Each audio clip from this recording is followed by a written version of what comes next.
Hi guys, UFC 315 is in the books and we now have a new UFC welterweight champion. Bilal Muhammad didn't get a defense. Jack Della Maddalena came out and he pieced Bilal up really for 5 rounds. And Australia has its third ever UFC champion. Yeah, third champion. And if you include Izzy, they got four for that region. So I think that's like the fifth most successful region. But yeah, no, it was a fucking banging fight of the night. And yeah, people can't really be calling Bilal boring because he put on a good fight. He showed that his boxing, obviously, like Jack pieced him up for most of the fight, but he showed that like he tagged Jack. If you look at Jack's face as well, he left a lot of damage there. He landed a lot. He And landed, I think, more than Jack as well. Obviously the fifth round, Jack put on a lot of pressure and he was just landing for fun, especially like those last 2 minutes where Bilal was like in no man's land. But before that, the striking was obviously technically it wasn't equal, but just numbers wise, it was equal.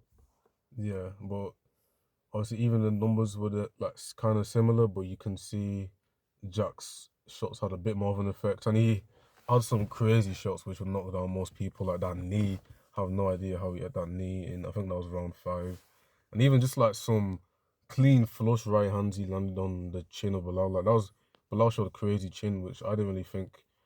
Like I predicted Jack to the fight to go kind of how it did, but Jack to finish it later on around three or four. But Bilal was like, he was not going to get finished yesterday. He was very durable and that made for a really good fight.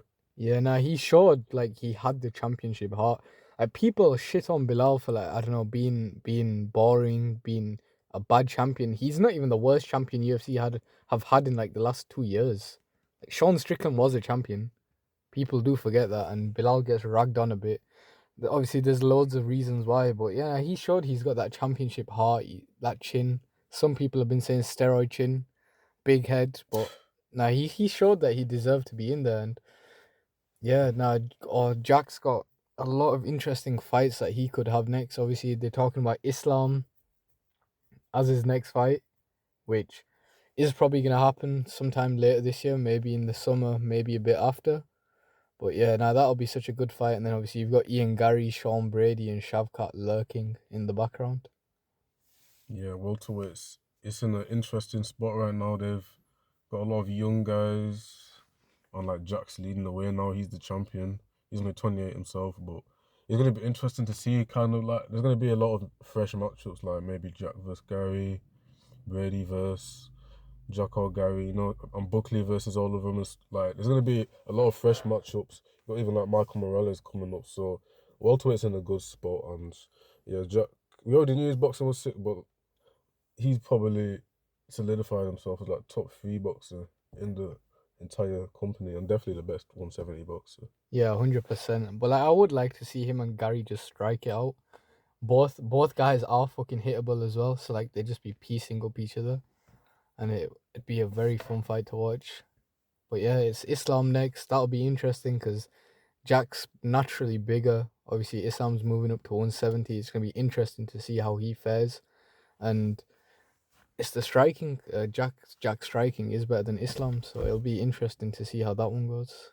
Yeah, it's interesting, and even in the fight yesterday, we seen in the fifth round he got taken down a couple times. He's in bad positions, but he has amazing scramble ability. Like he can get back to his feet from bad positions, and a lot of people like Leon Edwards, for example, like he'll accept a position and kind of just survive there, stay there. But Jack don't really do that, which in an Islam fight that's important. If he gets taken down, I think he probably will be able to get back up. But we can break down that fight when it comes, and I think it's a good fight. Islam will be the favorite, but that's a really good fight. Yeah, double champ status on the line. Yeah, nah, it'll be crazy. And then we'll just talk about some of the other fights. Like Valentina Shevchenko defended against Ferro.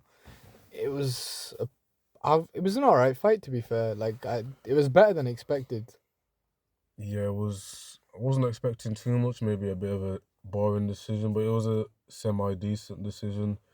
And I actually scored it for Fiora, but I think most people had it 2-2 going to the fifth, and then Valentina won it on all three judges' scorecards, which is fair enough. I could see her winning that.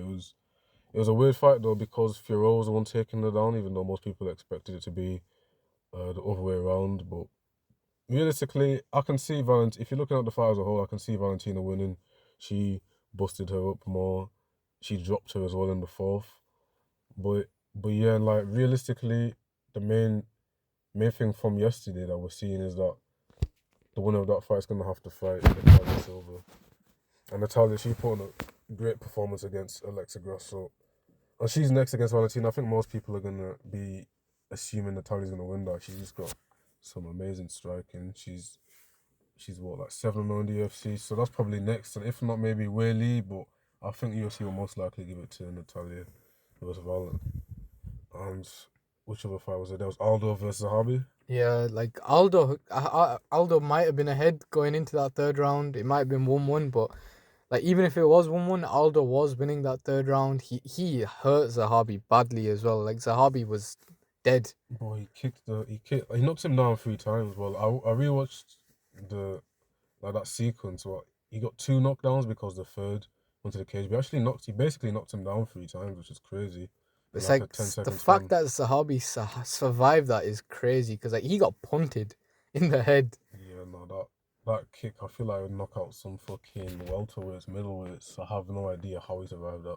Yeah, and then obviously he came back after that whole explosion. That one sequence, Aldo was finished. Like he was gassed, and then Zahabi just dominated from then on and just took him down. Was on top. He gives some really good elbows, and it cut Aldo open. And yeah, he that pretty much won him the round. Yeah, it's like he looked up at the clock with 3 minutes left, which is like a terrible sign because he was gassed with 3 minutes left, so he actually did decent to survive. But I feel like if Zahabi was dominating earlier in the rounds and then Aldo did what he did right at the end of the round, then they would have given Aldo that round. But obviously, it's optics because Zahabi finished the fight on top, elbowing, humping him in full guard and stuff like that. Like, Now he literally did hump him as well. Like he was in full guard and he got up and he thrusted into Aldo, which was yeah, bent. but it's obviously Aldo was gassed and he dove for the takedown. It just doesn't look good for the judges because that was like the lasting impression. But I could literally see Aldo winning that. I already had him 2-0 going up into the third, so I still think that he won 2-1. But so yeah, a lot of people saying robbery, but I think Aldo was kind of finished. Like he even posted that he stopped cutting weight because he's like he doesn't need to do this. So I think before the fight, he was kind of mentally checked out.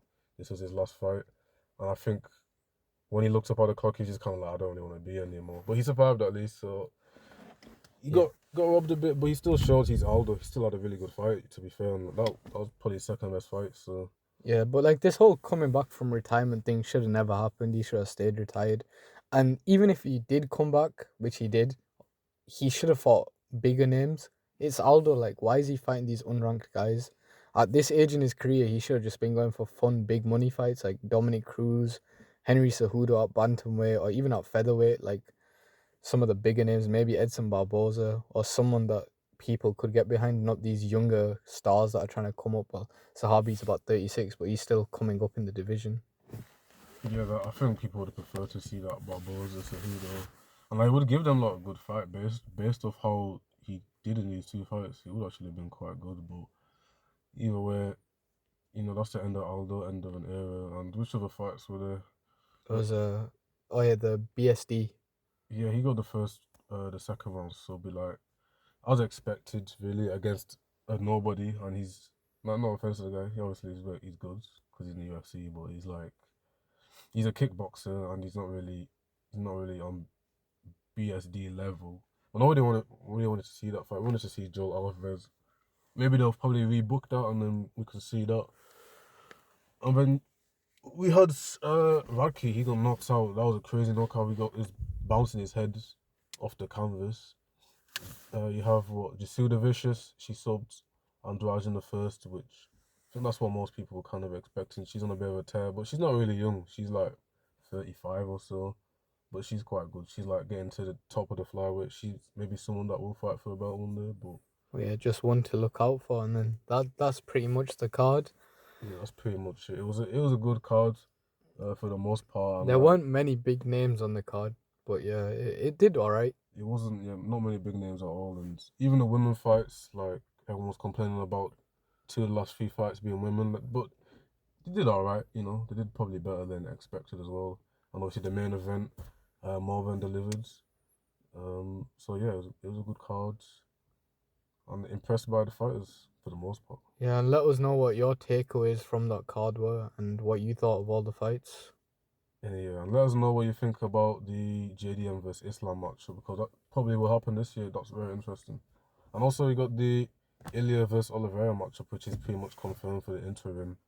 So we'll see about that. But yeah, thanks for watching. Like and subscribe. And we'll see you next time.